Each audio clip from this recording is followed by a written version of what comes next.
We have a 2000 Cub Cadet 3206 54-inch mower deck. 247 hours on it. It has hydrostatic. Tires are in nice shape.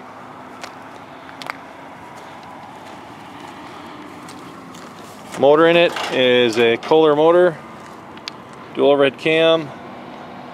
Not sure the horsepower of the unit. Runs very good. Again, it's a hydrostatic. 247 hours on the unit. Couple little spots in the seat. Seat has armrest on it, lifts up. Let's see, Series 3000.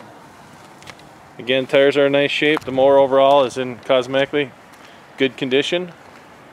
Runs nicely. 54-inch deck. If you have any questions on this unit, please call Wayne at 763-242-9496. Thank you.